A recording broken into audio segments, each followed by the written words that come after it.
दोस्तों इस वीडियो में आप देखेंगे 2024 में रिलीज हुई एक रशियन फैंटेसी एडवेंचर मूवी की कहानी। इस सुपरहिट फिल्म की कहानी काफी धमाकेदार है, जिसे देखकर आप लोगों को न सिर्फ भरपूर मजा आएगा बल्कि कहानी का अंत देखकर आप सबका दिल भी खुश हो जाएगा। इसलिए वीडियो को पूरा आखिर तक जरूर देखें। तो चलिए अब कहानी शुरू करते हैं। फिल्म की शुरुआत में आज से कई सालों पहले रूस के पहाड़ों की गोद में बसा हुआ एक छोटा सा घर दिखाया जाता है। घर की छत पर विक्टर नाम का एक छोटा सा बच्चा गिटार बजाते हुए सुरीली आवाज में गाना गा रहा होता है। घर के अंदर उसकी माँ फूलों का गुलदस्ता बनाते हुए अपने बेटे का गाना सुन रही होती है। थोड़ी देर बाद वो रोज की तरह फूलों को अपने ठेले पर लादती है और अपने बेटे से कहती है, मैं बर्मन नगर बाजार में फूल बेचने जा रही हूँ, तुम घर पर ही रहना। विक्टर कहता है, मैं रोज घर पर ही गाने का अभ्यास करता हूँ, पर मैं अब बर्मन नगर के बाजार में सबके सामने गाना गाना चाहता हूँ। तो उसकी माँ कहती है, बेटा अभी तुम्हारी उम्र बहुत कम है, जब तुम बड़े होगे तो तुम्हें अपनी गायकी का हुनर दिखाने के बहुत से मौके मिलेंगे। बस तब तक तुम दिल से गाने का अभ्यास करो, क्योंकि दिल से गाया हुआ गीत हर किसी को पसंद आता है। विक्टर कहता है, ठीक है माँ। अब रोज की तरह उसकी माँ ठेले पर फूल लेकर बर्मन नगर जाने के लिए निकल पड़ती है और विक्टर घर के अंदर चला आता है। इसी बीच जब उसकी माँ घर से थोड़ी दूरी पर बर्फ से जमी झील के ऊपर से गुजर रही होती है,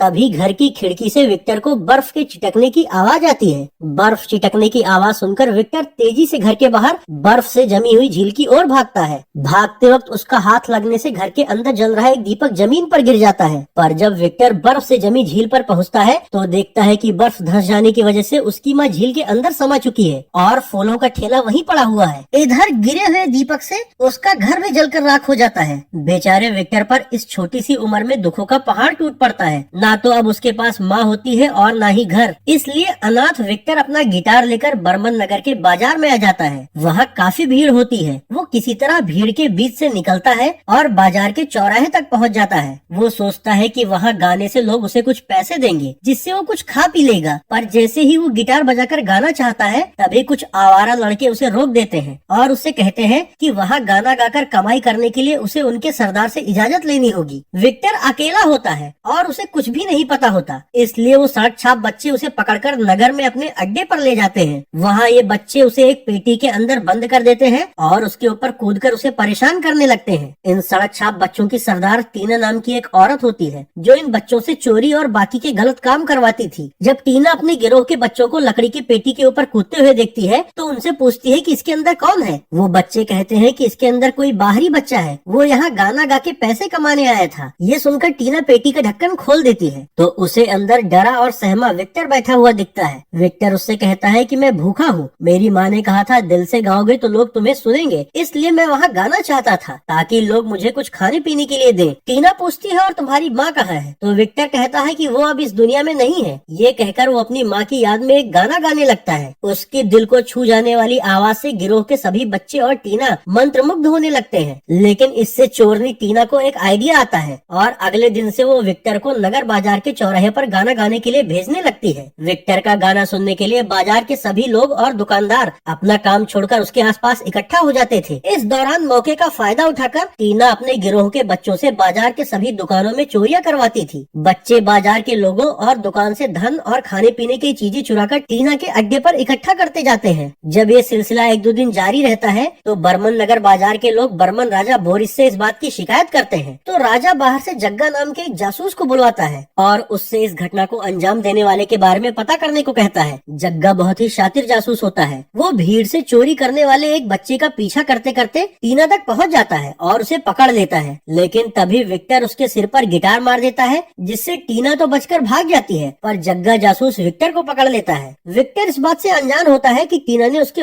हुनर का इस्तेमाल किया और उसकी आड़ में चोरियां करवाई। फिर भी जग्गा अदालत में उसे टीना के अपराधों में शामिल होने का दोषी साबित कर देता है, जिससे अदालत मासूम विक्टर को 20 साल जेल में रहने की सजा सुना देती है। इसके बाद 20 साल बाद का वक्त दिखाया जाता है। अब जवान हो चुके विक्टर को जेल से आजाद कर दिया जाता है। टीना ने उसका पूरा बचपन बर्बाद कर दिया था, इसलिए उसे ढूंढने के लिए वो बर्मन नगर बाजार में उसके अड्डे पर जाता है। अगले सीन में बर्मन नगर के राजा बोरिस का महल दिखाया जाता है, जहाँ राजा की बेटी निनी ने खुद को कमरे में बंद कर लिया था। दरअसल राजा बोरिस काफी कंजूस और मतलबी होता है और वो चाहता है कि उसकी बेटी उसके हिसाब से जिंदगी जिए, जबकि निनी खुले विचारों की होती है और वो अपनी जिंदगी अपने तरीके से जीना चाहती है। इस वजह से बाप बेटी में नहीं बनती। नाराज निनी से बात करने के लिए राजा बाहर की एक चाबी से निनी के कमरे का दरवाजा खुलवाकर उसके पास जाते हैं। निनी उनसे कहती है, मैं बाहर जाना चाहती हूँ, हूँ, गाना गाना चाहती हूँ, ये महल मेरे लिए पिंजरे की तरह हो गया है। राजा कहते हैं ये तुम्हारा घर है, पर तुम हमारी परंपरा से अलग जिंदगी जीना चाहती हो। निनी उनसे बहस नहीं करना चाहती थी, इसलिए वो खुद को एक अलमीरा में बंद कर लेती है। उधर विक्टर जब टीना की झुग्गी पर पहुँचता है तो उसे वहाँ टीना या उसकी गिरोह के लोग नहीं दिखते, लेकिन वहाँ एक घर नुमा ठेला खड़ा होता है जिस पर टंगे गिटार को उठाकर विक्टर उसे देखने लगता है। लेकिन तभी ठेला घर से एक कुत्ता मानव निकलकर उस पर हमला करके उसे नीचे गिरा देता है। इसी बीच ठेला घर से एक गधा मानव भी बाहर निकलता है। वो अपने साथी कुत्ते से कहता है कि क्या ये बेहोश हो गया है। अब तक इन दोनों के दो और साथी इंसानी मुर्गा और इंसानी बिल्ली भी बाहर आते हैं। इंसानी बिल्ली विक्टर के करीब जाकर उसे देखने लगती है, लेकिन इस दौरान विक्टर की आंख खुल जाती है, जिससे घबराकर वो इंसानी जानवर पीछे हो जाते हैं। अब विक्टर उठ खड़ा होता है और पूछता है कि तुम नमूने कौन हो। तो बिल्ली कहती है हम चारों घुमक्कड़ संगीतकार हैं, अपने ठेला घर में घूमकर हम लोग जगह जगह गाते बजाते हैं। तो विक्टर कहता है मैं बस तुम लोगों का गिटार देख रहा था और कुत्ता मानव ने मुझ पर हमला कर दिया। तुम लोगों की हरकतें तो अपराधियों जैसे हैं। बिल्ली उससे कहती है दरअसल इसे लगा कि तुम बाकी इंसानों की तरह हमें परेशान करने आए हो, क्योंकि इंसान हमेशा हमारा मजाक बनाते हैं और हमें एक जगह टिकने नहीं देते। विक्टर कहता है तुम लोगों को भी सम्मान के साथ जीने का पूरा अधिकार है। ये सुनकर बिल्ली अपने साथियों से कहती है ये बंदा बाकी लोगों जैसा नहीं है। चारों जानवर बातें ही कर रहे होते हैं कि तभी विक्टर उनका गिटार बजाने लगता है। उसको इतना अच्छा गिटार बजाते देखकर चारों जानवर चौंक जाते हैं। फिर जब विक्टर कुत्ते को गिटार देकर जाने लगता है तो बिल्ली उससे कहती है तुम में भी हम लोगों जैसे संगीत के लिए प्रेम है, इसलिए क्यों न तुम हम लोगों के साथ रहो। साथ मिलकर हम संगीतकारों का एक बेहतर ग्रुप बना सकते हैं और तुम हमारे साथ रहोगे तो इंसान हमारा मजाक भी नहीं बनाएंगे। इस पर विक्टर कहता है मुझे अकेले ही रहना पसंद है। ये सुनकर बिल्ली उससे कहती है जैसी तुम्हारी मर्जी, पर तुम ये गिटार ले जाओ, तुम्हारे अंदर संगीत का हुनर है, इसलिए तुम्हें इसकी जरूरत पड़ेगी। तो विक्टर गिटार लेकर वहाँ से चला जाता है। अब बिल्ली के साथी जानवर उससे कहते हैं कि तुमने उसे हमारा गिटार क्यों दे दिया। तो बिल्ली उससे कहती है कि ये पहला इंसान है जिसने हमें इज्जत दी और इसके अंदर का हुनर देखकर लगता है कि ये कुछ बड़ा करेगा। अगले सीन में राजा बोरिस के महल के सामने राजा द्वारा संगीत और गायन की प्रतियोगिता का आयोजन किया जाता है। राजा का उद्घोषक कहता है जो भी अपने गीत संगीत से राजकुमारी निनी को खुश करके खिड़की पर आने के लिए मजबूर कर देगा उसे राजा 10 सोने के सिक्के देंगे, और जिसका संगीत राजा को बेसुरा लगेगा उसे लटकते हुए लोलक से उछालकर किले के बाहर फेंक दिया जाएगा। ये सुनकर वहाँ मौजूद सभी लोग आपस में चर्चा करने लगते हैं कि राजा सच में काफी कंजूस है। तो अब राजा के आदेश पर प्रतियोगिता शुरू होती है और एक के बाद एक कई संगीतकार और गायक मंच पर आकर गाना बजाना शुरू करते हैं, पर राजकुमारी खिड़की पर नहीं आती। उन प्रतिभागियों में जो भी बहुत बेसुरा गा रहे होते हैं उन्हें पेंडुलम से उछालकर दूर फेंक दिया जाता है। ये देखकर वहाँ खड़े बाकी प्रतिभागी डरकर पीछे हट जाते हैं, पर उसी भीड़ में विक्टर भी खड़ा होता है। वो मंच पर आकर कहता है वैसे तो 10 सोने के सिक्के बहुत कम है, पर फिर भी मैं गाऊंगा। इसके बाद वो गिटार बजाकर गाने की कोशिश करता है, पर इतने साल बीत जाने की वजह से उसका गला ठीक से काम नहीं करता। इसी बीच इस संगीत प्रतियोगिता में भाग लेने के लिए अपनी ठेला गाड़ी पर सवार होकर वो चारों जानवर भी वहाँ पहुँच जाते हैं। फिर वो चारों अपना गाजा बाजा लेकर मंच पर चढ़ जाते हैं। इन चारों के वहाँ आने पर लोग फिर से इन्हें बुरा भला कहने लगते हैं। ये देखकर बिल्ली विक्टर से कहती है अगर तुम हमें अपने साथ गाने बजाने का मौका दो तो ये लोग हमें भगाएंगे नहीं, साथ मिलकर हम बेहतर प्रदर्शन कर सकते हैं। आखिरकार विक्टर उनकी बात मान लेता है। फिर ये सभी लोग मिलकर गाना बजाना शुरू कर देते हैं। विक्टर की आवाज पहले जितनी अच्छी तो नहीं होती, पर फिर भी बैंड के साथ गाने की वजह से उसका संगीत वहाँ के लोगों और राजकुमारी को पसंद आ रहा होता है। इसलिए राजकुमारी अपनी खिड़की के पास आ जाती है और वो बाहर नहीं निकलती, जिससे किसी को भी ये नहीं पता चल पाता कि वो खिड़की के पास आ गई है। जबकि विक्टर और उसके बैंड की संगीत की धुन से वहाँ तेज कोलाहल होता है और राजा के हाथ से रुमाल छूट जाता है। ये देखकर उनके सैनिक को गलतफहमी हो जाती है कि शायद राजा को ये संगीत पसंद नहीं आया, इसलिए वो लोलक का लीवर खींच देता है। तो अब मुक्के के आकार का वो लोलक विक्टर की ओर जाने लगता है, पर विक्टर बड़ी ही फुर्ती से उछलकर उस पर चढ़ जाता है और फिर उसके ऊपर से उछलते हुए राजकुमारी के कमरे के सामने की बालकनी पकड़कर लटक जाता है। इस दौरान उसे खिड़की के पास छिपी राजकुमारी निनी दिख जाती है। विक्टर उनसे कहता है अगर आपको हमारा संगीत पसंद आया है तो आप खिड़की पर सामने क्यों नहीं आई? कम से कम मुझे 10 सोने के सिक्के तो मिल जाते और राजा को भी लग जाता कि हमारे बैंड का संगीत अच्छा है। उसकी बात सुनकर राजकुमारी खिड़की पर सबके सामने आ जाती है। ये देखकर सभी लोग खुश होकर तालियां बजाने लगते हैं। राजकुमारी अब खुश होती है। थोड़ी देर बाद विक्टर राजा से इनाम के अपने 10 सिक्के मांगता है, पर राजा कंजूस होता है और वो उसे इनाम के 10 सिक्के भी नहीं देना चाहता। इसलिए वो विक्टर से कहता है तुम राजकुमारी के साथ 2 मिनट डांस कर लो और समझना कि तुम्हारे 10 सोने के सिक्के इसी पर खर्च हो गए।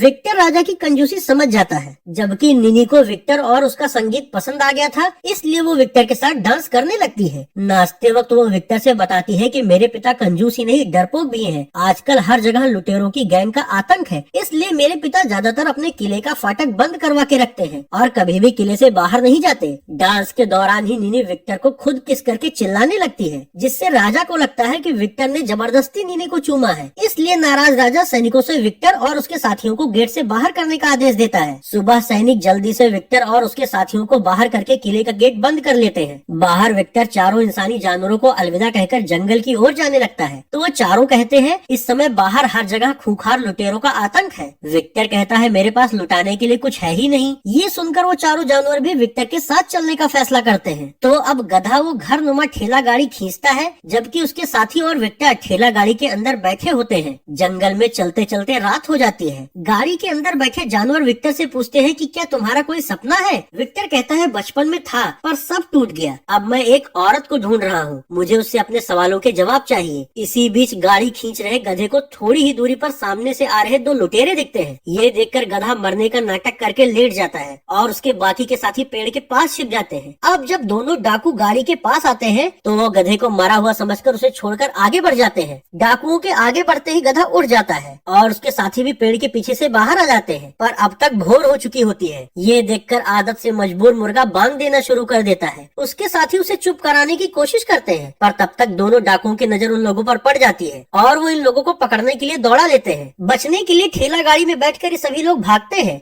गाड़ी को खींच रहा गधा तेजी से दौड़ रहा होता है, पर अब तक जंगल में छिपे बाकी के डाकू भी इकट्ठा हो जाते हैं और वो सब मिलकर इन लोगों का पीछा कर रहे होते हैं। इस दौरान कुछ डाकू गाड़ी तक पहुंच भी जाते हैं, तो कुत्ता और विक्टर उन्हें मार के नीचे गिरा देते हैं। विक्टर गाड़ी पर चढ़ रहे हर डाकू को गिटार मार मार के नीचे गिराता जाता है। ये देखकर पीछे दौड़ रहे कुछ डाकू गाड़ी की ओर बारूदी गोले फेंकने लगते हैं। बेचारा गधा किसी तरह इन विस्फोटक गोलों से बचते हुए गाड़ी को आगे की ओर खींच रहा होता है। इस दौरान गाड़ी की ओर फेंके गए गोले को गिटार मारकर विक्टर डाकुओं की ओर ही उछाल देता है, पर तभी विक्टर की नजर गाड़ी के ऊपर रखे हुए बॉक्स में छिपी राजकुमारी पर पड़ती है। उसका ध्यान राजकुमारी पर होने की वजह से डाकुओं द्वारा फेंका गया गोला गाड़ी के ऊपर के बॉक्स पर गिरता है। इससे बॉक्स और विक्टर दोनों नीचे गिर जाते हैं। बॉक्स एक रस्सी के जरिए गाड़ी से बंधा हुआ होता है, इसलिए विक्टर उस बॉक्स को पकड़कर गाड़ी के साथ ही आगे घिसकने लगता है। वो गाड़ी के अंदर बैठे कुत्ते से कहता है कि बॉक्स के अंदर राजकुमारी है, इसलिए हमें उन्हें बचाना होगा। ये कहकर विक्टर कूदकर गाड़ी पर चढ़ जाता है, तो पीछे दौड़ रहा एक डाकू घिसट रहे बॉक्स पर चढ़ जाता है। बॉक्स को उसके कब्जे से छुड़ाने के लिए विक्टर वापस बॉक्स पर कूद जाता है और अब वो पीछे दौड़ रहे डाकुओं को एक एक करके मारता जाता है। लेकिन डाकुओं की संख्या ज्यादा होती है और वो किसी भी हाल में पीछे हटने को तैयार नहीं होते। इस सब घटनाक्रम के दौरान सोई हुई इंसानी बिल्ली जाग जाती है और वो एक तकिया फाड़ देती है। तकिए से निकली ढेर सारी रुई हवा से उड़कर डाकुओं के चेहरे और आंखों पर पड़ती है, तो सभी डाकू खुद को संभालने में व्यस्त हो जाते हैं, जिससे विक्टर और उसके साथी बचने में कामयाब हो जाते हैं। अब विक्टर निनी को बॉक्स से निकालकर गाड़ी पर चढ़ा देता है। जंगल को पार करके ये लोग घास के एक मैदान में पहुंच जाते हैं। राजकुमारी इस खुली जगह पर आकर बहुत खुश होती है। विक्टर उससे कहता है तो तुमने किस करने का नाटक इसीलिए किया था ताकि राजा हमें बाहर निकाल दे और तुम भी छिपकर हमारे साथ आ सको। चारों जानवर कहते हैं अच्छा है, अब से ये भी हमारे घुमक्कड़ म्यूजिक बैंड के साथ रहेगी। तो विक्टर कहता है तुम लोग मूर्खों जैसी बातें मत करो, ये वहाँ से छिपकर भागी है। अगर ये हमारे साथ रही तो राजा को लगेगा कि हम लोगों ने इसका किडनैप किया है और इस जुर्म में वो हम लोगों को फांसी पर लटकवा देगा। नीनी कहती है तुम लोगों को पता नहीं होगा, यहाँ से उत्तर में विश्व रात्रि संगीत महोत्सव का आयोजन होने वाला है। उसमें दुनिया भर के म्यूजिक बैंड्स भाग लेते हैं। उसे जीतने पर तुम लोगों को काफी धन भी मिलेगा और शोहरत भी। फिर तुम लोग अपनी पूरी जिंदगी ऐशो आराम से गुजार सकते हो। ये सुनकर सभी जानवर तो काफी खुश होते हैं, पर विक्टर कहता है तुमको वहाँ साथ ले जाकर हम रिस्क नहीं ले सकते, क्योंकि तुम्हारे पिता ने तुम्हें ढूंढना शुरू कर दिया होगा। विक्टर के ना मानने पर राजकुमारी अपना मुकुट फेंकते हुए कहती है मुझे राजकुमारी की जिंदगी नहीं जीनी, मेरा सपना है विश्व रात्रि संगीत समारोह में भाग लेना और मैं तुम लोगों के बिना ये नहीं कर पाऊंगी। बचपन में विक्टर का सपना भी दुनिया के सामने अपनी गायकी का हुनर दिखाना होता है, इसलिए आखिरकार वो नीनी को साथ रखने के लिए तैयार हो जाता है। अगले सीन में राजा को कबूतर के जरिए जग्गा जासूस के पास संदेश भिजवाते हुए दिखाया जाता है। राजा का संदेश पाकर जग्गा अपने हॉट एयर बैलून को पकड़कर उड़ते हुए राजा के महल तक आ जाता है। वहाँ तफ्तीश करके वो राजा से कहता है आपकी बेटी उसी म्यूजिक बैंड के साथ भागी है। राजा कहता है भागी है या उसे किडनैप किया गया है, तो जग्गा कहता है वो बेटी मिलने के बाद आप खुद डिसाइड कर लेना। मैं जल्दी ही आपकी बेटी और उस म्यूजिक बैंड वाले को यहाँ ले आऊंगा, पर मुझे इसके लिए 1000 सोने के सिक्के चाहिए। ये सुनकर कंजूस राजा हकबका जाता है, पर जासूस से अपना काम निकलवाने के लिए वो हामी भर देता है। अगले सीन में झील में खड़ा विक्टर सोच रहा होता है कि माँ ने सही कहा था, जब तक मैं साफ दिल से नहीं गाऊंगा तब तक लोग उसको दिल से पसंद नहीं करेंगे, इसलिए मुझे पहले की तरह दिल से गाना होगा। अब हर गुजरते दिन के साथ विक्टर और उसके साथी आगे बढ़ते हैं। इस दौरान कई बार ये लोग रास्ते में रुककर गाने बजाने का अभ्यास करते हैं और आपस में हंसी मजाक करते हैं। धीरे धीरे ये लोग आपस में काफी घुल मिल जाते हैं और फिर झूमते गाते ये लोग उस नगर के करीब पहुंच जाते हैं जहां विश्व संगीत महोत्सव का आयोजन होने वाला होता है। इतने दिन आपस में साथ रहने की वजह से विक्टर और निनी को एक दूसरे से प्यार हो जाता है। रात होते होते सभी लोग संगीत महोत्सव के रजिस्ट्रेशन वाले काउंटर पर पहुंच जाते हैं। रिसेप्शनिस्ट उनसे पूछती है कि आपके म्यूजिक बैंड का रजिस्ट्रेशन किस नाम से करना है। आपस में डिसाइड करने के बाद ये लोग अपने बैंड का नाम बर्मन म्यूजिशियन बैंड लिखवाते हैं। इसके बाद निनी उस स्टेज पर जाती है जहां अगले दिन उसे अपने बैंड के लोगों के साथ परफॉर्म करना होता है। वो काफी खुश होती है और विक्टर के साथ नाचते हुए उससे कहती है कि यहाँ आना मेरा सपना था, पर उसे नहीं पता था कि उसके सपने पे ग्रहण लगने वाला है, क्योंकि जब वो विक्टर के साथ स्टेज पर बैठी होती है तभी जग्गा जासूस उसे खोजते हुए वहाँ पहुँच जाता है और पीछे से बेहोशी की सुई मारकर निनी को बेहोश कर देता है। विक्टर और जग्गा दोनों एक दूसरे को पहचान जाते हैं, क्योंकि बचपन में जग्गा ने ही विक्टर को पकड़ा था। विक्टर उससे लड़ना चाहता है पर शातिर जासूस उसकी आंखों में नींबू निचोड़कर उसे स्टेज से नीचे गिरा देता है। फिर बेहोश पड़ी निनी को लेकर जग्गा अपने हॉट एयर बैलून से वहाँ से उड़ जाता है। अब विक्टर ये घटना चारों जानवरों से बताते हुए कहता है कि मुझे राजकुमारी को छुड़ाने जाना होगा क्योंकि मैं उससे प्यार करता हूँ। तो वो चारों कहते हैं राजा को उनकी बेटी मिल गई है और कल रात ही हमें यहाँ परफॉर्म करना है। ये मौका बार बार नहीं मिलता, इसलिए तुम हमारे साथ यहाँ रहकर संगीत महोत्सव में भाग लो। पर विक्टर नहीं मानता और वो गाने का पर्चा बिल्ली को देकर निनी को बचाने निकल पड़ता है। पर जब वो जंगल से गुजर रहा होता है तभी वो लुटेरों के जाल में फंस जाता है। उधर जग्गा राजा की बेटी उनको सौंप कर उनसे कहता है अब मुझे वादे के मुताबिक 1000 सिक्के दे दीजिए। तो राजा कहता है मुझे एक बात जाननी है, तुमने विक्टर को बचपन में भी पकड़ा था ना, आखिर जब उसने सबको अपने संगीत से मंत्र मुग्ध कर दिया था तो तुम उसके असर से कैसे बच गए थे? जग्गा कहता है क्योंकि मेरे दिल में प्यार नहीं है और वो प्यार के गाने गाता था। ये कहकर अचानक से जग्गा वहाँ से चला जाता है। उधर लुटेरे विक्टर को पकड़कर गुफा में अपनी सरदार टीना के पास ले जाते हैं। टीना को देखकर विक्टर गुस्से और दुख से भर जाता है और उससे कहता है तुमने मेरा इस्तेमाल किया और मेरा पूरा बचपन बर्बाद कर दिया और इतने सालों में तुम जेल में ये तक जानने नहीं आई कि मैं जिंदा भी हूँ या नहीं।